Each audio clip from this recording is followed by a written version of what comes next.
Welcome back Shri, एक दफ़ा फिर खुशामदीद कहते हैं। हमारे साथ हैं आबिद अली साहब और बहुत ही खूबसूरत गुफ्तगू जो चल रही है। अच्छा सर, आपके बारे में जानना चाहूँगी, जिस वक्त आपने आगाज़ किया अपने काम का तो राइटिंग और पेंटिंग जो था वो आपका पैशन था इनिशियली, आहिस्ता आहिस्ता फिर एक्टिंग की तरफ आए और माशाल्लाह you were everywhere and conquered this world. मुझे बताइए कितना ज़रूरी होता है ज़िंदगी के अंदर क्लैरिटी होना माइंड में कि आपको करना क्या है? ये बहुत इम्पोर्टेंट चीज़ है। हमारी उम्र में बड़ा मसला था, अभी भी ये है कि हमारे यहाँ वालिदैन और असातिज़ा बच्चों का मिलान नहीं देखते, रुझान नहीं देखते, उनका एप्टीट्यूड टेस्ट नहीं करते कि इसको किस तरफ जाना है। हम लोगों को धकेलने की कोशिश कर देते हैं। नहीं जी, मेरी ये ख्वाहिश है तुम ये बन जाओ। सही। बड़ा मुश्किल काम है और बड़ा बुरा काम है। जिस तरह से आपने बात की ना कि हम धकेलते हैं, ये बिल्कुल वैसे ही है कि जिस तरह से आजकल रात को जिस वक्त शोज़ हो रहे होते हैं ना, तो जो होस्ट होते हैं वो ज़ुबान अपनी जो बातें होती है ना जो उनके मुंह से कहलाना चाह रहे होते हैं वो उनकी मुंह में डाल देते हैं। बट यू आर राइट कि वाकई हम धकेलते हैं बच्चों को। ये बीच में आपने जो बात की, मेरा उस बात से हट के मैं इस पर ज़रूर थोड़ी सी बात करना चाहूँगा। अभी मैं एक यूनिवर्सिटी में एक सेमिनार में मैंने ये बात की थी कि ज़रा सा हमारे नेटवर्क्स को सोचना चाहिए। हमारी पॉलिटिकल पार्टीज को आज़ाद मीडिया वारा नहीं खाता। बहुत अच्छा। ठीक है, और वो इस तलाश में है, ये मैं आपको एश्योर कर रहा हूँ, वो इस तलाश में है कि कोई बहाना ढूंढें और इसके ऊपर फिर से पाबंदियाँ लग जाएं।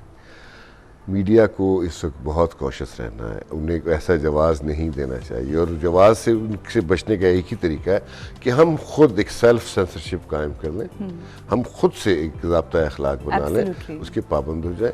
क्योंकि ये फप्पे कुटनी चीज़ जो थी कभी होती थी, कल्चर है हमारे घरों में, लेकिन ये फप्पे कुटनी कल्चर हमारे नेटवर्क्स में आ गया, which is bad. I agree with you. उन लोगों को ज़रूर बुलाया जाता है जो ज़्यादा ढक ढक करके बोलते हैं, और वो नहीं ग्लासेस फेंक देते हैं।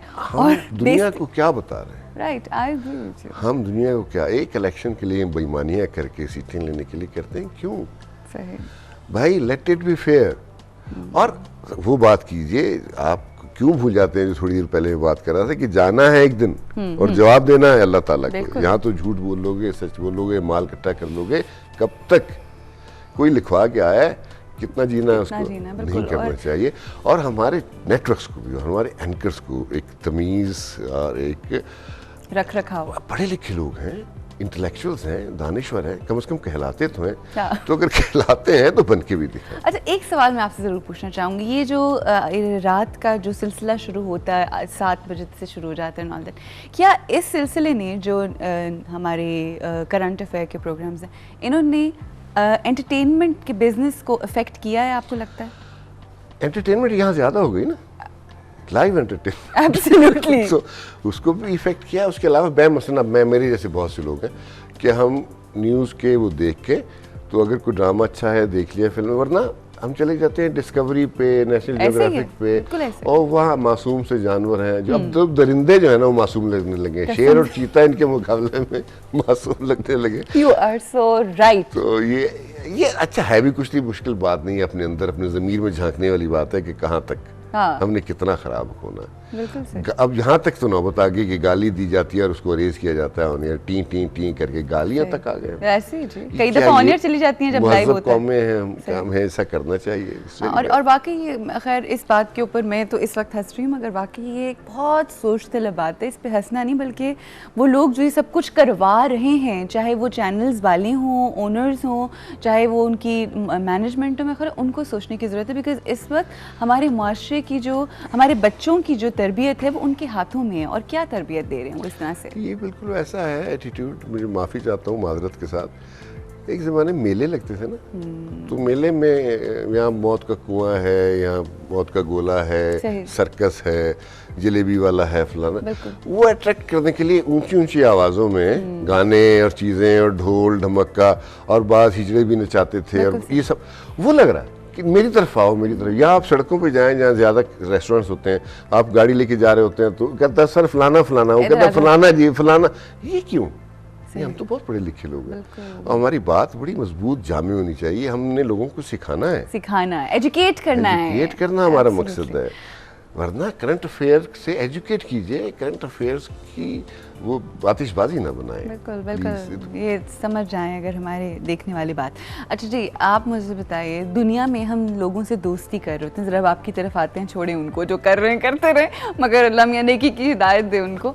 आपकी तरफ में आती हूँ, मुझे बताइए कि हम दुनिया के अंदर आके दोस्तों की तलाश में रहते हैं, और हज़रत अली की सेइंग है कि खुश नसीब है वो शख्स, अमीर तरीन है वो शख्स कि जिसका कोई अच्छा एक दोस्त भी है। मैं अक्सर ये कोट करती हूँ क्योंकि मेरा शो जो नाम है उसका वही सहेली, और मैं प्रेजेंट करती हूँ अपने आप को पाकिस्तान की तमाम सहेलियों के लिए कि मैं हूँ आपकी सहेली। मुझे बताएं, आपकी ज़िंदगी में कोई ऐसा दोस्त जो बहुत अहम हो, जिसने हमेशा आपके अच्छे बुरे वक्तों में साथ दिया हो? मेरे बहुत अच्छे दोस्त हैं, मैं खुशनसीब आदमी हूँ। मुमकिन है मैं उनका अच्छा दोस्त ना हूँ, मुझे नहीं पता उनका क्या एक्सपीरियंस है मेरे बारे में। ये अब आप नाम लें, हम उनसे भी पूछेंगे। लेकिन ये कि मैं इस मामले में खुशकिस्मत रहा, अब भी मेरे अच्छे लोग हैं।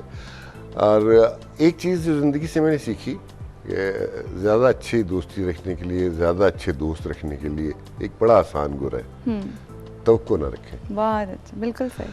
क्योंकि तवक्को बाज़ औक़ात आप गलत रख बैठे होते हैं, अगला या उसका अहल नहीं होता या वहाँ तक पहुँच नहीं सकता, और जब आपकी तवक्को एक्सपेक्टेशन टूटती है तो दुख भी होता है, उसके खिलाफ भी कर देती है। बड़ा आसान हो जाता है जब आप तवक्को ना रखें और एक अच्छा ताल्लुक़ रखें, और ये कोशिश करें कि आप किसी के काम आ सकें, वो भी आपके काम आ जाते हैं, ज़िंदगी बड़ी आसान हो जाती है। मैं समझता हूँ मेरे तो अक्सर दोस्त बहुत अच्छे थे, ज़िंदगी के मुख्तलिफ मराहिल में आए गए, बहुत अच्छे थे सब में ऐसा, लेकिन कुछ लोगों ने मायूस किया, लेकिन शायद उन्होंने ना किया हो, वो उनकी उससे ज़्यादा हो जो मैंने उनसे चाहा, एक्सपेक्ट जो किया था। तो वो मेरी गलती थी, जो बाद में मैं रियलाइज करता हूँ। तो आई एम हैप्पी। हर चीज़ का ब्लेम आप खुद ही ले लेते हैं अपने ऊपर? जिंदगी बड़ी आसान हो जाती है इससे। अच्छा, इससे जिंदगी बड़ी आसान, मतलब दूसरों के ऊपर करने की बजाय वो जो हम ब्लेम गेम में रहते हैं, बहुत आसान है। वो बहुत आसान है, लेकिन उसमें मुश्किलें। सही। आप खुद भी कुड़ते हैं अगले को, आप, क्योंकि ये तो नामुमकिन है ना कि इंसान बिल्कुल, कोई भी, मैं नहीं समझता कोई बंदा बिल्कुल 100% फरिश्ता हो जाए। इंसान ठीक, गलतियां पैगंबरों से भी हुई। ओह बिल्कुल।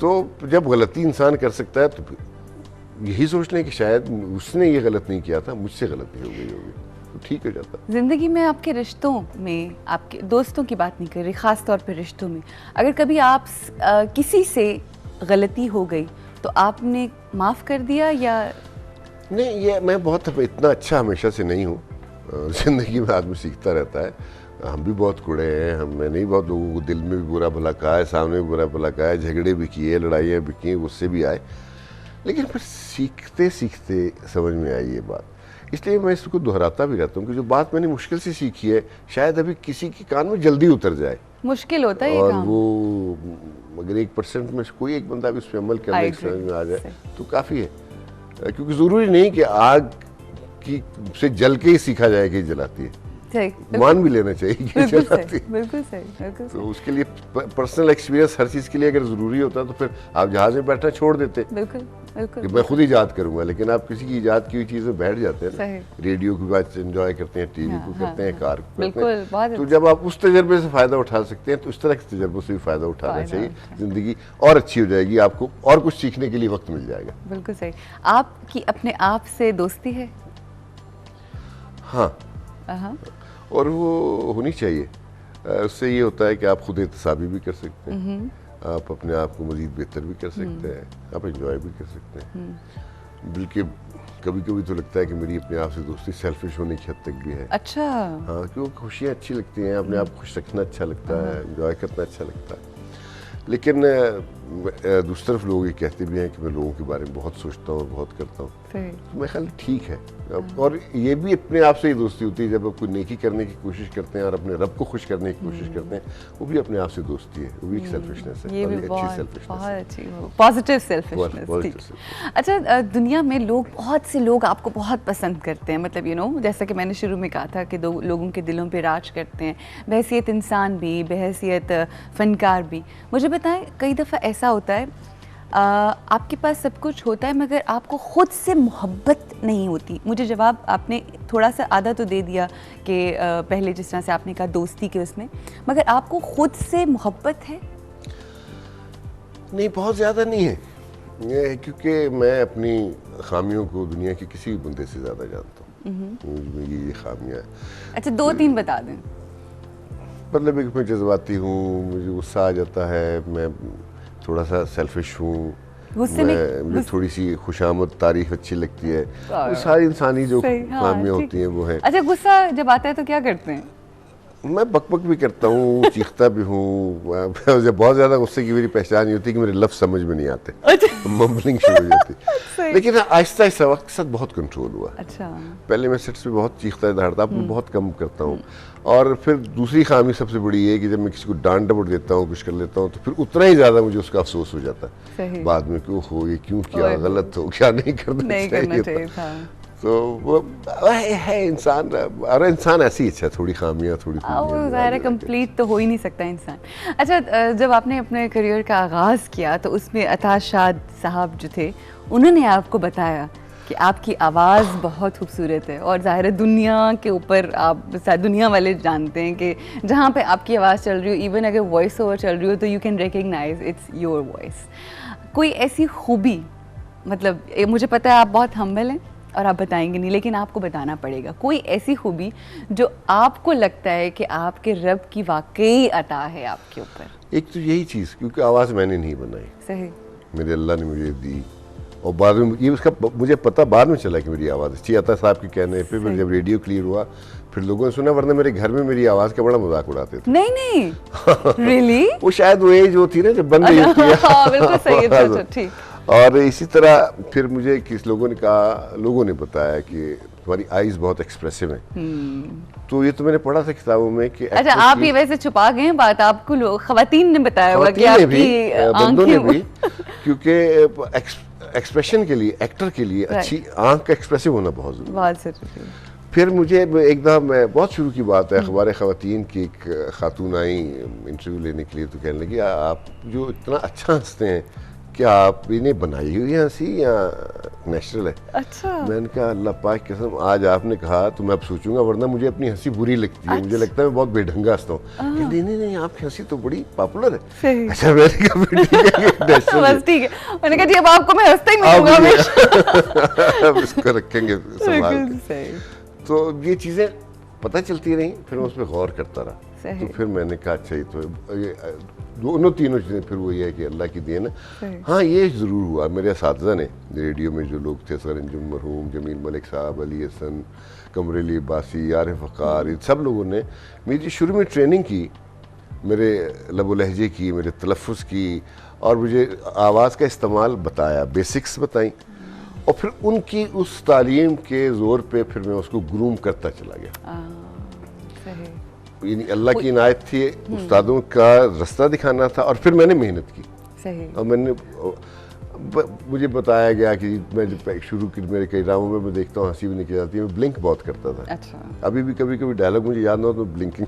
सही। ऐसे मेरी याददाश्त बहुत अच्छी है डायलॉग्स के बारे में। I know that. तो वो चीज़ें पता चलती गई, और पता चलने से हुआ कि मुझे मौका मिल गया उनको ग्रूम करने का, संवारने का। उस्ताद हमेशा आपको ये बताते हैं ना कि जो आपकी स्ट्रेंथ्स हैं उनको फोकस करो, और जो वीकनेसेस हैं उनको एक साइड पे कर दो। वो स्ट्रेंथ्स इतनी बढ़ जाएंगी, और इतनी आप उसके अगर ऊपर गौर करोगे तो वो इतना ओवरकम कर लेंगे आपकी वीकनेसेस को कि आप ठीक हो जाएंगे। Sir, I am so sorry, आप कुछ कहना चाह रहे हैं, हम वो सुनेंगे जो आप कहना चाह रहे हैं। यहाँ पे हमें ब्रेक लेनी है, ब्रेक के बाद जब वापस आएंगे तो बहुत अच्छाइयाँ हो गई हैं, थोड़ी सी वीकनेसेस जो है ना, ज़रा उस हवाले से बात करते हैं आफ्टर द ब्रेक।